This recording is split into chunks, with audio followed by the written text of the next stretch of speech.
Non, camper en plein cœur de Paris, ce n'est pas la dernière tendance touristique en ces temps troubles. Ces jeunes se disent mineurs et sont venus du Mali, de Côte d'Ivoire, du Sénégal et d'ailleurs en quête d'un idéal européen. Ils sont à la rue.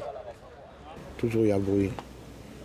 Toujours il y a beaucoup de soucis pour moi. Parce que ici, là, il n'y a pas de famille, il n'y a pas d'autre quelqu'un. Mamadou, c'est un nom d'emprunt, dit qu'il a 16 ans, ce qui aurait dû lui valoir une protection et une prise en charge immédiate en France.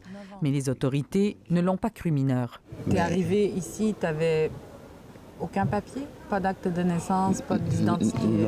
Non. Il n'y a pas de papier. Le conseil départemental, plus ou moins, a dit « vous êtes majeur ». Et à partir de là, ils sont dans un vide juridique. Donc en fait, ils n'ont accès à rien, ni à l'hébergement pour les adultes, ni à l'hébergement pour les enfants, ni à du suivi éducatif, rien. C'est vraiment les délaissés, laissés à la rue, abandonnés. Un collectif de 5 associations, dont Utopia 56 et Médecins sans frontières, a voulu braquer les projecteurs sur la situation de ces mineurs étrangers non accompagnés en établissant le campement. Il y en a ras-le-bol en fait. Ils sont là, ils existent, ils ne sont pas invisibles. Maintenant, on veut que tous les mineurs en période de recours soient dans des dispositifs de prise en charge de l'État jusqu'à épuisement finalement de leurs droits, de leurs recours, comme ça devrait être. Super, vélo. Ouais, voilà. Des bénévoles viennent enseigner le français à une petite classe improvisée qui se concentre du mieux qu'elle peut dans le brouhaha de la métropole. Demain, avec toutes les filles. C'est bien loin de la bonne école dont plusieurs rêvaient en amorçant le périlleux voyage avec passage obligé par la Libye.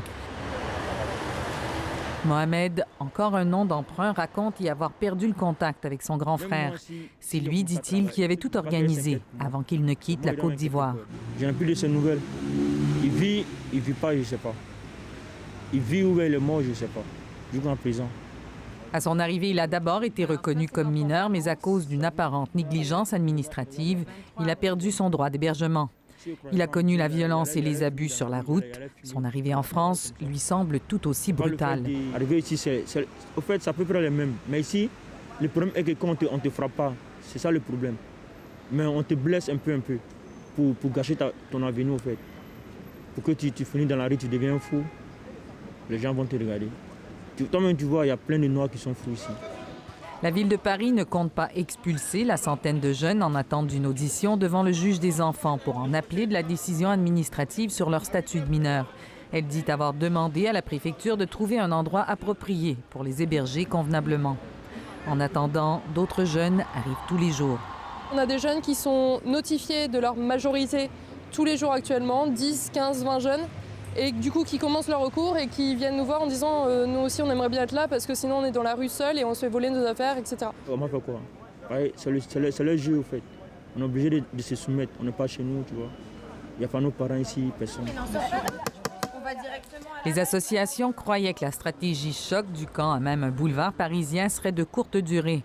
Mais le temps passe, et si ce n'est pas celle dont ils rêvaient tous, entre les matchs de ping-pong pour tromper l'ennui, une sorte de vie s'organise et prend racine. Ici Marie-Ève Bédard, Radio-Canada, Paris.